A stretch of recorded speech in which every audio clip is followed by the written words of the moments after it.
असदुद्दीन ओवैसी ने भी यहां पैठ बढ़ानी शुरू कर दी है।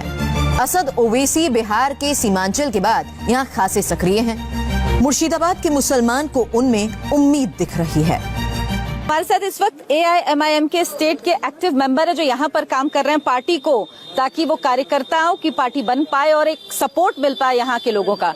क्या लग रहा है अभी तक MIM को यहाँ से कुछ सपोर्ट मिल रहा है पश्चिम बंगाल में? MIM को पश्चिम बंगाल में सपोर्ट मिल रहा है। इसकी सबसे बड़ी मिसाल ये है कि जब 1 साल पहले सागर दिघी में आकर ममता बनर्जी ये बोलती हैं कि बाहर की एक पार्टी आ रही है, बाहर से पैकेट थैली थे कोटाका नहीं आसचे, तो जब MIM का ये इस तरह का बयान जब CM का आता है तो इसका मतलब ये है कि जमीन पे MIM काम कर रही है और पूरी ताकत से काम कर रही है। पश्चिम बंगाल में आपको बता दूं कि असदुद्दीन ओवैसी साहब की जब अनाउंसमेंट बिहार में हमारी 5 सीटें आई हैं हमारी, उसके बाद से यहाँ के लोगों में और जो हमारे वर्कर्स है उनमें उत्साह है।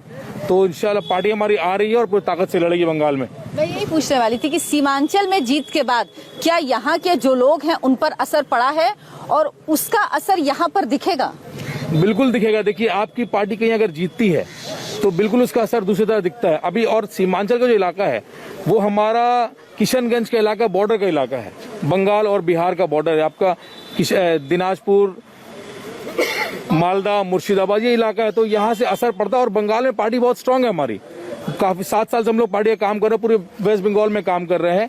आज यहाँ पे सभा हुई है, आप अगर हमारा 6 साल का रिकॉर्ड देखेंगे पार्टी का तो काफी ताकत से बंगाल में काम कर रही है पार्टी और हमारी बहुत सभाएं हुई है यहाँ पे। बताइए क्यों वेस्ट बंगाल का मुसलमान एक बाहर के व्यक्ति पर जो हैदराबाद का है यहाँ पे आएगा, यहाँ पर क्यों भरोसा करे, क्या वजह है उसकी? देखिए, बाहर का व्यक्ति, हम हिंदुस्तान में रहते हैं। नहीं, लेकिन यहाँ के लोग खुद बोलते हैं कि वो हैदराबाद के हैं, हम बाहर के लोगों पे क्यों भरोसा करें? अभी नरेंद्र मोदी अगर आके यहाँ इलेक्शन लड़ते वो बाहर के नहीं है, राहुल गांधी अगर लड़ते वो बाहर के नहीं है, ओवैसी आने से बाहर के बोलते हैं। हम इस देश के हैं, इस देश के नागरिक हैं।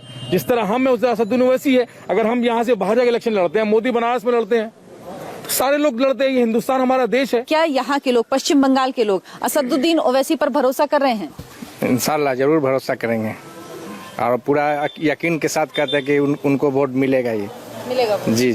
लेकिन अभी तो यहाँ पर कोई उनका बेस नहीं है। बेस तो है ही, लेकिन जो कह रहा है जो असदुद्दीन मुस्लिम की वोट है, नहीं ऐसा नहीं है। यहाँ का मुर्शिदाबाद का जो वेस्ट बंगाल का जो आदिवासी है, दलित है, उसका पिछवाड़ा और जो है जो गरीब लोग हैं, सभी को पसंद करके आज उसको इस जगह में पहुंचा है मुर्शिदाबाद और बंगाल में।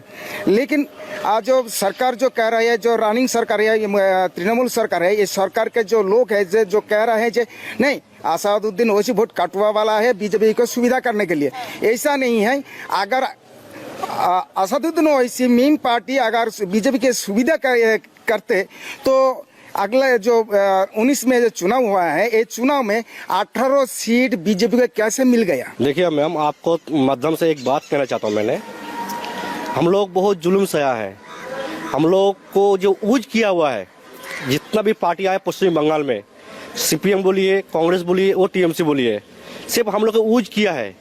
आज हम लोग खुद हक के लिए लड़ाई कर रहा हूँ। हक क्या है? हम लोग जो डिस्ट्रिक्ट है, जब आप जहाँ खड़ा है इस पश्चिम बंगाल में एक डिस्ट्रिक्ट है, बहुत बड़ा डिस्ट्रिक्ट है मुर्शिदाबाद। मुर्शिदाबाद में एक अलीगढ़ यूनिवर्सिटी नहीं है, हॉस्पिटल में कोई सुविधा नहीं। अलीगढ़ यूनिवर्सिटी ही क्यों चाहिए? यूनिवर्सिटी तो कोई भी हो जहाँ पढ़ाई हो, अलीगढ़ यूनिवर्सिटी क्यों? नहीं मैडम, जिस शिक्षा पढ़ा है ना, पढ़ाई शिक्षा जी है ना, वो जरूरी है। मेरे को पार्क व मंदिर व मस्जिद जरूरत नहीं है। बंगाल से लेकर बिहार के सीमांचल तक फर्रखा डैम भी एक विवाद है।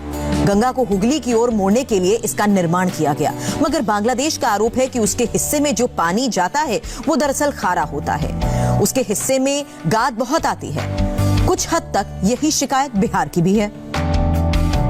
पश्चिम बंगाल के मालदा में गंगा नदी पर बना फरक्का बैराज है। ये बैराज 1970 में बना और 1975 में फंक्शनल हुआ। इसकी लंबाई 2.3 किलोमीटर है। इस बैराज को लेकर भारत और बांग्लादेश के बीच लंबे समय तक विवाद रहा। 1977 में बांग्लादेश ने इसकी औपचारिक शिकायत भी संयुक्त राष्ट्र में दर्ज कराई। उसके बाद 1996 में भारत और बांग्लादेश के बीच एक समझौता हुआ, जिसमें तय हुआ कि बांग्लादेश और भारत के बीच पानी का बंटवारा कैसे होगा। उधर बिहार के नीतीश कुमार भी मालदा में बने इस फरक्का बैराज से बेहद नाराज हैं। उनका कहना है कि ये बैराज एक बड़ी वजह है जिसकी वजह से बिहार और यूपी के कई इलाकों में बाढ़ आती है। झारखंड के लोगों का कहना है कि वहां की गाद की वजह से मिट्टी की कटाई होती है जो उनके लिए एक तकलीफ की वजह है। इस विवाद को सुलझाने की भी कोशिश की जा रही है, लेकिन ये एक डैम है जो 1975 में चालू हुआ और इससे यहाँ पे